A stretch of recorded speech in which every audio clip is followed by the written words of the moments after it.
Hi friends, இன்றைக்கி நம்ம night routine பார்க்க போகிறோம். அதாவது நைட் நான் என்ன சமைக்கிறேன் அப்படிங்கிறத மட்டும் தான் பார்க்க போகிறோம். ஸோ இன்றைக்கி நைட்டுக்கு நான் இன்றைக்கி பாஸ்தா பண்ண போகிறேன். ரொம்ப நாளாக என்னோடய பையன் கேட்டுக்கிட்டே இருந்தாங்க. ஸோ இன்றைக்கி அதான் பண்ண போகிறேன். ஸோ நான் ஆல்ரெடி பாஸ்தா பண்ணுறதுக்கு தண்ணி சூடாக வச்சுருக்கேன். ஸோ தண்ணி நல்லா கொஞ்சம் பபிள்ஸ் வர மாதிரி ஹீட் ஆனதும் இதில் ஒரு டீஸ்பூன் அளவுக்கு கல்லுப்பு சேர்த்துக்கோங்க. சேர்த்துட்டு ஒரு 2 டீஸ்பூன் அளவுக்கு இதில் ஆயில் விட்டுக்கோங்க. ஆயில் விட்டு நம்ம பாஸ்தா வேக வைக்கும் பொழுது நமக்கு ஒட்டாமல் வரும். அதுக்காக தான் இதில் நம்ம ஆயில் சேர்க்குறது. சேர்த்துட்டு ஒரு மூடி போட்டு ஒரு 5 நிமிஷம் நீங்கள் ஹீட் பண்ணுங்கள். தண்ணி நல்லா கொதிக்க ஆரம்பிச்சிரும். ஸோ தண்ணி இந்த அளவுக்கு நல்லா கொதிக்கணும். ஸோ இது கொதித்ததும் இதில் இப்போ நம்ம பாஸ்தாவை நம்ம சேர்த்துக்கலாம். நான் இன்றைக்கி ஸ்பைரல் பாஸ்தா எடுத்திருக்கேன். ஸோ உங்களுக்கு எந்த பாஸ்தா வேணுமோ நீங்கள் அதை எடுத்துக்கோங்க. அதை இந்த தண்ணியில் சேர்த்துக்கோங்க. சேர்த்துட்டு நல்லா கலந்து விடுங்க. நல்லா ஒரு நிமிஷம் போல் கலந்து விடுங்க. சுடு தண்ணி சூட்லேயே பார்த்திங்கன்னா லைட்டாக பாஸ்தா வெந்துடும். ஸோ ஒட்டாமல் இருக்கும். நல்லா கலந்து விட்டுக்கோங்க. இல்லைன்னா அங்கங்கே அப்படியே ஒட்டி இருக்க மாதிரி இருக்கும். ஸோ நல்லா ஒரு 2 to 3 நிமிஷம் நீங்கள் நல்லா கொதிக்க விட்டிங்கன்னா பாஸ்தா சூப்பராக வெந்துடும். அதுக்கப்புறம் நீங்கள் பாஸ்தா தண்ணி வடிச்சிட்டு தனியாக எடுத்து வச்சுக்கோங்க. நம்ம பாஸ்தா சுடு தண்ணி தனியாக வடித்ததுக்கப்புறம் நீங்கள் நார்மலாக நம்ம வீட்டில் யூஸ் பண்ணுற கோல்டு வாட்டர் இருக்குது பாருங்கள், அது ஒரு டைம் விட்டு நீங்கள் அதை வாஷ் பண்ணி எடுத்துக்கோங்க. அப்படி இல்லைன்னா அது மேலே மறுபடிக்கும் 2 டீஸ்பூன் அளவுக்கு சமையல் எண்ணெய், நீங்கள் எந்த எண்ணெய் வேணாலும் சேர்த்துக்கலாம். சேர்த்துட்டு ஒரு டைம் அப்படியே மிக்ஸ் பண்ணி விட்டுட்டிங்க அப்படின்னா பாஸ்தா ஒன்றோட ஒன்று ஒட்டாது. இப்போ நான் பாஸ்தா தண்ணியெலாம் வடிச்சிட்டு ஓரமாக வச்சுருக்கேன். இப்போ பாஸ்தா செய்கிறதுக்கு நான் அதே பாத்திரத்தை வச்சுருக்கேன். கொஞ்சம் நிறைய பாஸ்தா செய்கிறதுனால நான் கொஞ்சம் அகலமான பாத்திரம் வச்சுருக்கேன். வச்சுட்டு இதில் பார்த்திங்கன்னா ஒரு 4 டீஸ்பூன் அளவுக்கு நீங்கள் சமையல் எண்ணெய் சேர்த்துக்கோங்க. நார்மலாக நம்ம வீட்டில் சேர்க்குற சமையல் எண்ணெய் தான் சேர்த்துக்கோங்க. சேர்த்துட்டு இதில் பார்த்திங்கன்னா நான் கடுகு உளுத்தம் பருப்பு சேர்ப்பேன். உங்களுக்கு விருப்பமாக இருந்தால் நீங்கள் கடுகு உளுத்தம் பருப்பு சேர்த்துக்கோங்க. வேண்டாம் அப்படின்னா நீங்கள் ஸ்கிப் பண்ணிக்கலாம். நான் மோஸ்ட்லி சேர்த்து தான் நான் செய்வேன். ஸோ ஃப்ளேவர் நல்லாயிருக்கும். அதுக்காக தான் கடுகு சேர்க்குறேன் நான். கடுகு நல்லா பொரிஞ்சதும் இதிலே பார்த்திங்கன்னா நம்ம நான் வெஜிடபிள்ஸ் எல்லாம் ஆல்ரெடி நான் கட் பண்ணி வச்சுருக்கேன்.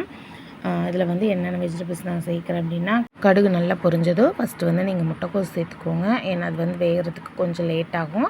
அதனால் முட்டைக்கோஸ் சேர்த்து நல்லா வதக்கிக்கோங்க. வதக்கிட்டு இன்றைக்கி நான் வெஜிடபிள்ஸ் கேரட் எடுத்திருக்கேன். கேரட் ஒரு 50 கிராம் அளவுக்கு எடுத்திருக்கேன். பீன்ஸும் ஒரு 50 கிராம் அளவுக்கு எடுத்திருக்கேன். முட்டைக்கோஸ் மட்டும் பார்த்திங்கன்னா ஒரு 100 கிராம் அளவுக்கு இருக்கும்.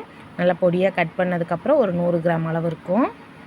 இதையெல்லாம் சேர்த்துட்டு முதல்ல நீங்கள் வதக்கிக்கோங்க. அதாவது முட்டைக்கோஸ் மட்டும் முதல்ல சேர்த்துக்கோங்க. சேர்த்துட்டு ஒரு 2 நிமிஷம் நல்லா வதக்கி விட்டுடுங்க. வதக்கி விட்டுட்டு இதில் ஒரே ஒரு பச்சை மிளகாய் சேர்த்துக்கோங்க. சேர்த்து நல்லா கலந்து விடுங்க. காரத்துக்காக மட்டும்தான் நான் ஒரு பச்சை மிளகாய் சேர்க்குறேன். நீங்கள் குழந்தைங்களுக்கெல்லாம் கொடுக்குறீங்க அப்படின்னா பச்சை மிளகாவை ஸ்கிப் பண்ணிக்கோங்க. பச்சை மிளகாய் சேர்த்து கலந்து விட்டுட்டு இதில் நம்ம கேரட்டும் பீன்ஸையும் ஒன்றாவே சேர்த்துக்கலாம். சேர்த்துட்டு நல்லா கலந்து விடுங்க. நம்ம சேர்க்குற வெஜிடபிள்ஸோட பச்சை வாசம் போகிற வரைக்கும் நல்லா வதக்கி விட்டுடுங்க. வதக்கி விட்டுட்டு இதில் தேவையான அளவு உப்பு சேர்த்துக்கோங்க.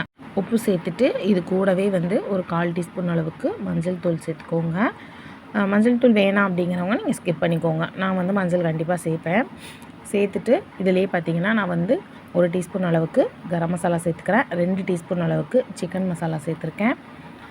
சேர்த்துட்டு நல்லா கலந்து விட்டுடுங்க. நமக்கு ஆயிலில் ஒரு 2 நிமிஷமாவது இது வேகணும். அப்போ தான் உங்களுக்கு ஃப்ளேவர் சூப்பராக இருக்கும். நல்லா வதக்கி விட்டுட்டு நம்ம வேக வச்ச பாஸ்தாவை இது கூட சேர்த்துக்கோங்க. சேர்த்துட்டு நல்லா ஒரு டைம் எல்லாம் மிக்ஸ் ஆகிறது மாதிரி நல்லா கலந்து விட்டுடுங்க. நம்ம பாஸ்தா மசாலாவோட ஒன்று சேர்ந்து வரணும். அந்தளவுக்கு நல்லா கலந்து விட்டுடுங்க. மசாலாலாம் பார்த்திங்கன்னா பாஸ்தாவோட நல்லா ஒட்டி வரணும். அந்தளவுக்கு நீங்கள் நல்லா கலந்து விட்டுக்கோங்க. பாஸ்தா உடஞ்சிராமல் கலந்து விட்டுக்கோங்க.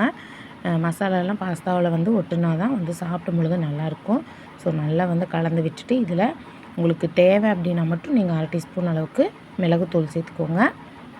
சேர்த்துட்டு ஒரு டைம் இதை கலந்து விட்டுடுங்க. கலந்து விட்டுட்டு இதில் மேலே கொஞ்சமாக கொத்தமல்லி இலை தூவிக்கோங்க. எனக்கு இப்போ உப்பு கம்மியாக இருக்கனால கொஞ்சமாக சேர்த்துருக்கேன். நீங்கள் உப்பு செக் பண்ணி பார்த்துட்டு அதுக்கப்புறம் உப்பு சேர்த்துக்கோங்க. சேர்த்துட்டு நல்லா கலந்து விட்டுடுங்க. கலந்து விட்டுட்டு கொத்தமல்லி தழை தூவி சர்வ் பண்ணலாம். சூப்பராக இருக்கும் டேஸ்ட்டு. நீங்கள் வந்து இது போல் ட்ரை பண்ணினது இல்லை அப்படின்னா நீங்கள் ட்ரை பண்ணி பாருங்கள்.